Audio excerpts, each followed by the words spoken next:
Hello, good day. In today's lecture, we are going to talk about the concept of elasticity. This concept of elasticity is very important in so many instances. Like, say, for example, producers trying to increase the total revenue. The total revenue is equal to price into quantity. If a producer wants to increase the total revenue, he either increases the price or increases the quantity. What he cannot do is he cannot increase both at the same time because according to the law of demand, if the price increases, the quantity demand decreases. Similarly, if a producer wants to increase the quantity, he has to reduce the prices. So he actually faces the trade-off. In this situation, what should the producer do? Similarly, the government faced the challenge of increasing the taxes on some products because the tax increase actually increases the price of the product. If the increase in the tax is actually, like causing a lot of decrease in the quantity demand of that product, the government can actually face the problem of losing more revenue when it increases the tax incidence on the products. For this particular purpose, we study the concept of elasticity. Elasticity actually measures the responsiveness of one variable to changes in another variable. We use this elasticity concept to understand the interaction between the demand and price and supply and price together. We actually see that how the different determinants of the demand also affect the quantity demand in the market. Like, say, for example, what happens to the quantity demand when the income of the people increases or decreases. Similarly, we shall also be looking into the further lectures that how the cross price elasticity is calculated and what does this cross price elasticity mean, because when you actually change the price of any commodity, there are always the substitutes and complements available for that product. And whenever there are substitutes and complements available for that product, the demand of the particular product changes accordingly. Like, say, for example, if the substitutes are available, people switch to the substitutes.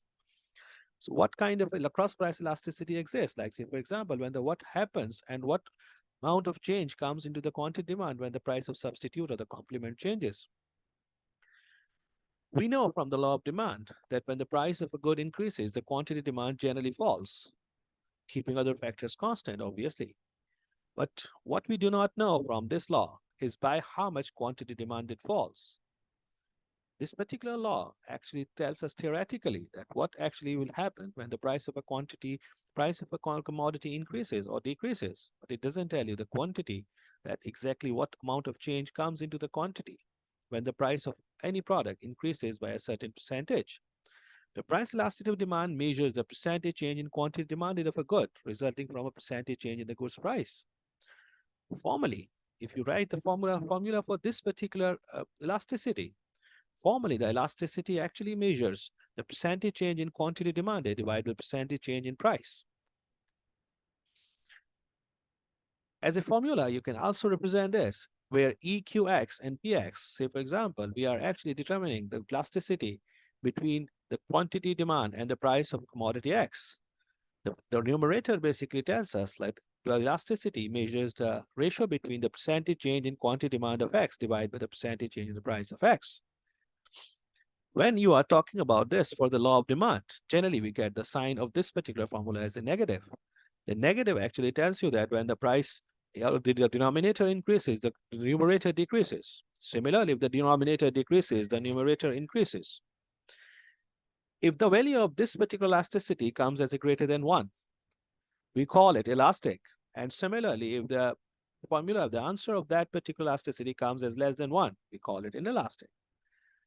Equal to 1 answer, that gives us the concept of unitary elastic demand. Now, what is elastic demand? When you have a demand elastic, say for example, the answer of this formula comes as greater than 1, you actually see like the high responsiveness of quantity demanded to changes in price. And similarly, the inelastic demand comes when the low responsiveness of quantity demand by consumers to price changes. Now, what are the factors that actually help us predict whether the demand is elastic or inelastic? Generally, the demand actually is very, very elastic, like when you have got a lot of substitutes available, because whenever the price of any commodity increases, people switch to the substitutes. Similarly, it also depends on whether the goods that you are consuming is necessity or a luxury. Generally, for the elasticity, or for the necessities, the elasticity is low, and the elasticity for the luxuries is high. And similarly, we also actually look at that what amount of budget you actually spend on the commodity. Like say, for example, when you buy salt, or when you buy some commodity which actually has got a very small share into your income, you don't care about its price. Like, say, for example, if the price of a pack of salt increases by a few percentage points or few percent, you don't care about it because it has got a very low amount of contribution or share into your budget.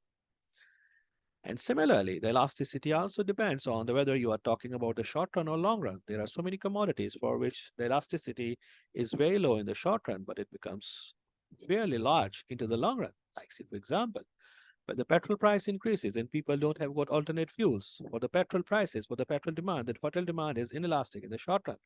But in the long run, when people actually develop substitutes, and when people basically have got an ability to just go on some other kind of the fuels, that actually becomes elastic because now the people actually have got an option to switch from the petrol to some other kind of the fuel. Technically, we can look at this example. Like, say, for example, as you remember, we were talking about when you just talk about the elasticity formula, like, we just say, we take the numerator and denominator. In the numerator, we actually take the percentage change in quantity demand. And in the denominator, we actually measure the percentage change in price. Now, say, for example, for every 10% increase in price of a pack of a cigarette, the smoking rates drop by 7%, say, for example. Using the formula, we can just measure the price elasticity of demand. Say, for example, here the quantity demand is falling. And that's what basically shows you, like, say, for example, the quantity of the price increases by 10%. There is a positive increase in price and negative increase in quantity. So you have got minus 7% divided by 10%. The formula of this elasticity gives you the answer as minus 0.7. What does this 0.7 tell you about the elasticity of the demand? Now, first of all, look at the sign. The sign actually tells you that there is a negative relationship between the numerator and denominator. When price of any commodity increases, keeping other factors constant, quantity demand decreases. So the minus sign is just actually representing the negative relationship between the two variables. Say, for example, the price and quantity. And you see, like, the quantum or the magnitude of this number is less than 1. What does this show? It shows that the change in quantity demand is less than the change in the price. Because in the numerator, we are measuring the change in the quantity demand, and in the denominator, we are measuring the change in the price. So whenever, like if the answer is less than 1, it means that the numerator is less than the denominator. It means that the change in the quantity demand is less than the change in the price. It would take a large relative price change to cause a very small change in the quantity demanded. Now, what do you call this elasticity as? We call this elasticity as inelastic because the value of that is minus 1. In the next lecture, we shall be talking about the polar cases of the elasticity of demand. Thank you very much for joining us.